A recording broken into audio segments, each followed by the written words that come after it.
There have been few parts of my life that I remember in specific, lifelike detail.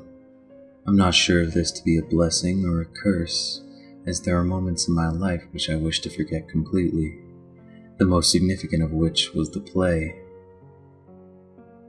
I'm being quite vague when I say the play, as I've seen plenty of stage shows in my lifetime.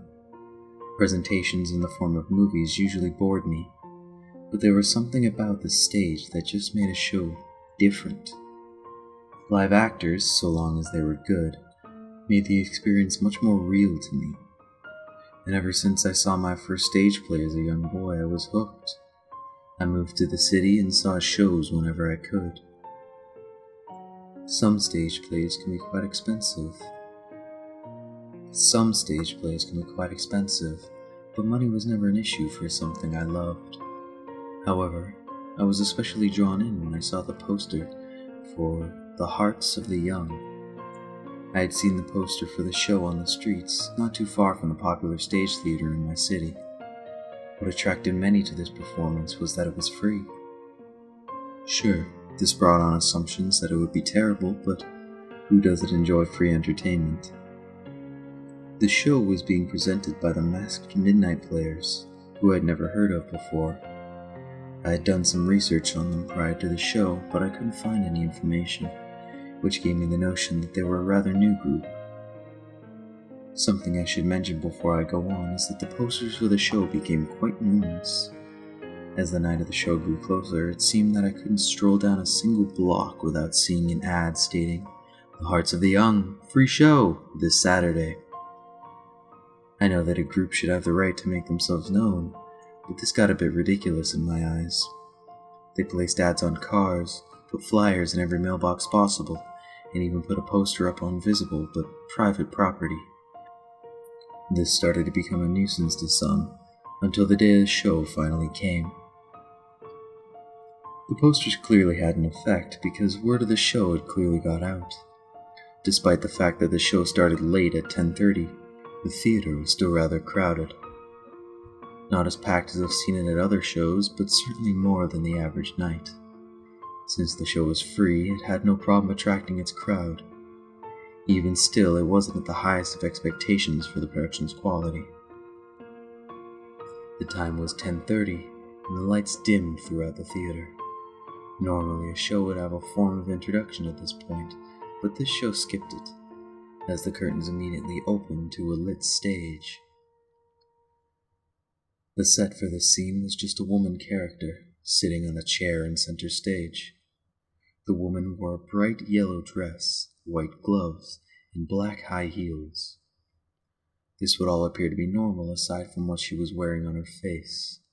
A pink mask that presented the face of a woman with a repulsing amount of makeup. The mask didn't look professionally made, as its makeup details were poorly smeared across, like it had been done in 5 minutes. The actress just sat in the chair for about 10 seconds, staring at the audience, and then began to softly sob. Throughout the scene, the woman would appear to quickly glance to the left, off stage, looking at something or someone. It didn't look like it was intended for the show, as she would turn back quickly as if she had done something wrong. This all happened for about 30 seconds, with the sobbing growing louder and at random intervals. I was about to leave the theater right there, until the curtains closed, abruptly, for the next scene. The audience looked around in confusion. This was clearly going to be a poorly done play, but it was also going to be a rather strange one, which caught the attention of most. I had half a mind not to waste my time, but I thought I might as well see what the production had to offer.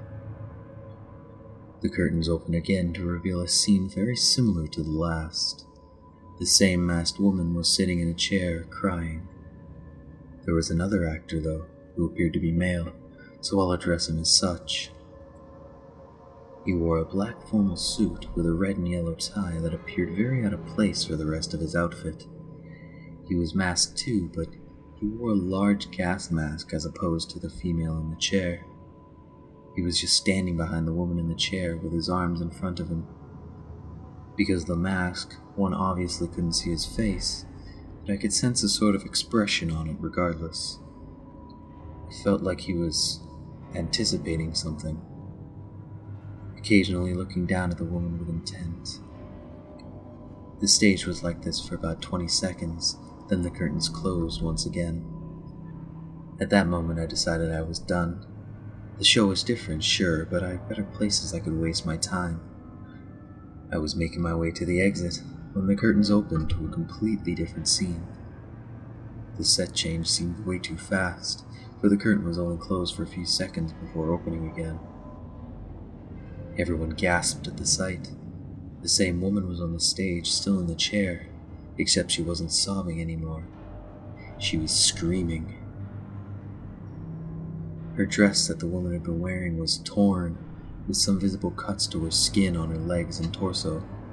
She was tied to the chair. Her screams sounded muffled, as if something was covering her mouth behind the mask. Around her were more actors and actresses, 11 in total, though it was hard to distinguish which ones were male or female. They all wear formal attire, similar to the gas mask man, who is now sitting at a piano near the left side of the stage. The characters around the girl were also wore masks, ranging from strange to downright hideous. The best way to describe them would be greatly disfigured faces, not torn apart, but arranged in completely inconceivable ways. Some had noses placed on their foreheads with large, bloodshot eyes placed where a mouth should be. Others didn't have certain facial features at all, with just mouths or eyes scattered about.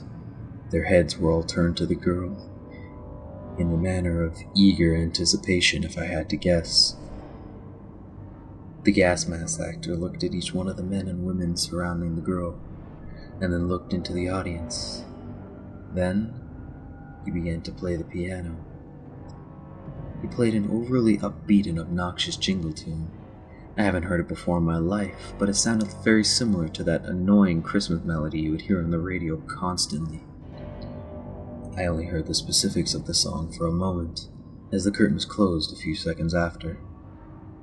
As the curtains were shut, the music still played, but it was drowned out by a series of stomps, then sounds of struggle.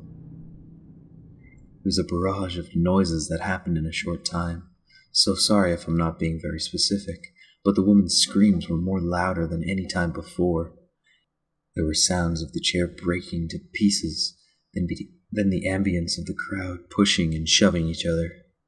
The audience began to gasp and scream themselves, as there were very faint sounds of gripping, gnawing, and occasional aggressive growls from somebody behind the curtain. The woman's screams stopped after only a minute, perhaps even less. Everybody in the theater was completely silent. Nobody knew what to think of what the point of this production was, or even if it was an actual production at all. I was hoping that it was some sort of organized joke or a startlingly good show designed to make a sort of sadistic point. The piano tune still played before the next scene opened up, or what was left of it. The curtain opened to an empty stage with the gas mask actor still at the piano.